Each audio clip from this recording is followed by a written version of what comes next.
Hello, ladies and gentlemen, and welcome to Seton Hall versus FDU men's basketball game post-game. I'm here with my co-host, Angie Diaco, and I'm Marshman, here to tell you about this game. The game finished 85-55 in Seton Hall's favor. A pretty big win for the Pirates.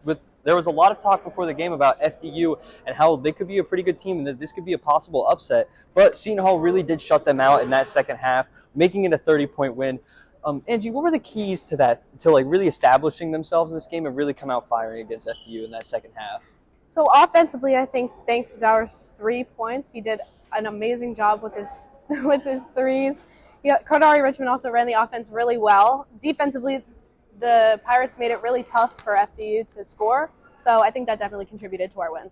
Yeah, I mean, you mentioned the defense there, forcing almost 18 turnovers in that game. That's a lot of turnovers for an FDU team that is not known to be turning over the ball very well and does notoriously shoot very well against other teams like Buffalo. And they did not shoot well at all, we can say, in this game. FDU's coach actually came out and said that he was very disappointed in the way they shot this game and how, the big game against Buffalo gave him confidence and maybe that this was a way to knock them down a peg to help prepare them for their future games. But, when we look at the Pirates, we can see that they performed really well. They definitely stepped it up from the St. Peter's game.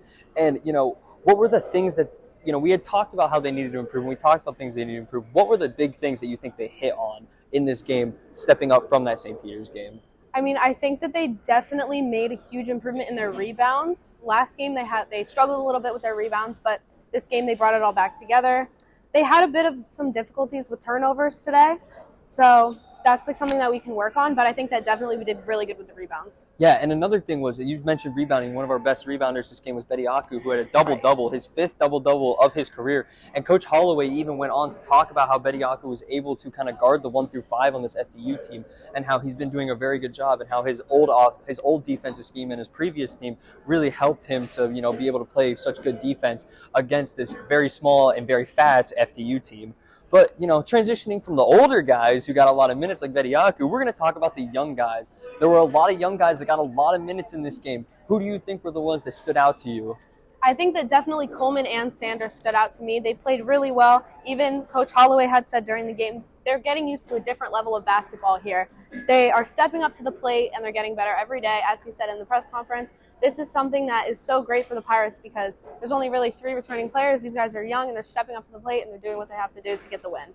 Yeah, and I mean, you look at someone like Malachi Brown, who didn't get many minutes in the first 2 games for the Pirates, maybe due to the fact that, those games were a little bit closer. In this one, it was such a blowout game toward the end of it that he was able to get in there. But he really did impress me. He's very quick. He's very good on the handle. And I think Coach Holloway even mentioned the fact that, he gave him a lot of confidence in this game, showing what he is able to do, especially with FDU's full court press, not taking their starters out until the last few minutes there. And I think this game really does prove that, Seton Hall is able to play these young guys because we're going to need them to play against the bigger teams. We cannot have our starting 5 taking so many minutes on every single week, and it will do a lot to them. It will fatigue them. And I think that, we really need to establish a young core that can come in and really help the older guys out.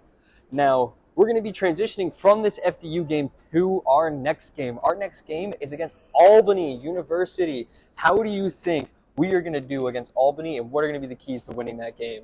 I think that we definitely need to work at practice on obviously everything, but I think that turnovers is something we really need to work on at practice.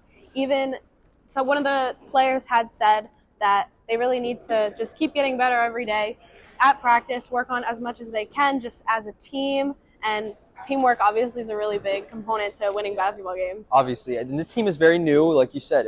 They always address that because this team is very new. They do not have a lot of time together, especially, and I really do think that given the time, given the group activities together, they're in the gym with each other every single day. You give them that time, this team can develop into a really good basketball team that we can see play against this Albany and hopefully get a big win at the Prudential Center. But that is going to do it, ladies and gentlemen. I am Marshman, your host, here with my co-host, Angie Diaco, and we will see you guys next time.